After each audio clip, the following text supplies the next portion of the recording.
Bonjour à tous, bienvenue dans ce nouvel épisode des Pieds dans les champs. Aujourd'hui nous sommes dans les Côtes d'Or, à l'Aune, et nous allons à la rencontre de Philippe Duvief qui va nous parler de soja et en particulier de semis et d'inoculation. Comme d'habitude, je serai avec notre ingénieur de développement de Terrinovia, aujourd'hui Louis-Marie Allard qui nous livrera son analyse technique tout à l'heure. On est parti, suivez-moi. If I could travel back in time, I'd lay a blanket full of stars. Bonjour Philippe. Bonjour Stéphanie. Merci beaucoup de nous accueillir ici au milieu de tes parcelles de soja. Tu cultives une dizaine d'hectares, c'est ça? Absolument. On va voir ces belles parcelles. Oui, avec grand plaisir. Alors Philippe, on est en plein milieu de tes parcelles de soja, elles sont hautes. Oui. Est-ce que tu es content de la tournure que ça prend? Oui, alors ils sont très beaux pour l'instant, Oui. On les a pas tous les ans comme ça, parce qu'on a eu un semis qui était adapté, en tout cas à la bonne date, et après on a eu la chance d'avoir de la pluie fin juin. Est-ce que du coup c'est une culture facile ou qui réclame quand même de la surveillance? Non, comme toute culture, c'est une culture qui réclame de la surveillance, et surtout, pour quelle raison? Pour une raison très simple, d'abord, c'est une culture qui pousse en quelques mois. Donc il ne faut aucun stress. C'est-à-dire qu'il faut semer, vraiment prêter beaucoup d'attention à la structure du sol lorsqu'on sème, qu'il soit suffisamment ressuyé, mais suffisamment humide, parce que lorsqu'on inoculum donc, notre soja, eh bien, il faut que ça soit sur un terrain humide. Ouais. Après, évidemment, il faut faire quand même une surveillance sur le désherbage, et puis il y a quelques attaques quand même d'insectes qu'il faut surveiller. L'inoculation, c'est quand même une étape primordiale pour le soja. Comment tu t'y prends? Donc tu inocules? Oui, c'est-à-dire qu'on met donc du soja dans une bétonnière tout simplement, et je mets à peu près une dose 2 de force 48, et après donc ça va directement au sol. On peut regarder, oui, le résultat. Pourquoi c'est aussi important l'inoculation? C'est important parce que finalement, grâce à ces nodosités, donc c'est ces petites boules blanches, et lorsqu'on les prend entre nos doigts, elles rougissent, c'est-à-dire qu'elles sont en état de fonctionnement. Et c'est quoi le fonctionnement? Finalement, c'est une symbiose qu'on a au niveau donc, de la racine, qui capte l'azote de l'air et qui la restitue au niveau de la plante. C'est-à-dire qu'il y a besoin de 0 azote sur une culture de soja. Quelles sont les conditions optimales pour réussir à cette étape? Alors, c'est important parce que ici, je teste en même temps des variétés que j'achète et qui sont ce qu'on appelle high coat. Oui. Et donc, je me suis permis de pouvoir comparer par rapport à ce que je fais moi, où je fais au champ, en direct, juste avant de semer. Et ce qu'on s'aperçoit plutôt, c'est qu'on a une meilleure activation au départ des nodosités. Là, on l'a fait avec le Force 48. Et puis, sur la high coat, un petit peu moins rapide. Après, tout s'estompe, il n'y a pas de différence à la récolte.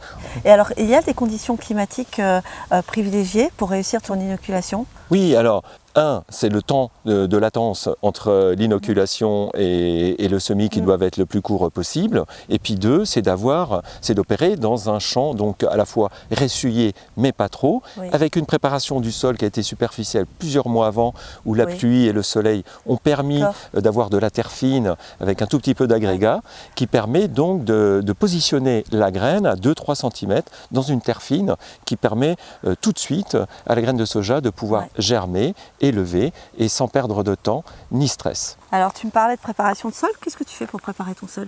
Alors nous on fait un travail un petit peu grossier avant l'hiver qu'on laisse reposer, et puis après donc on fait un passage superficiel 2 mois avant, et la date de semis j'essaye de toujours de la caler donc entre le 22-23 avril et le 27-28 avril. Il faut des conditions de température de sol autour de 10 degrés dans les 5 premiers centimètres. En règle générale, on a toujours des pluies autour du 1er mai chez nous, des orages, et donc ça permet de pouvoir avoir une inoculation qui puisse être parfaite, même si on a bien semé.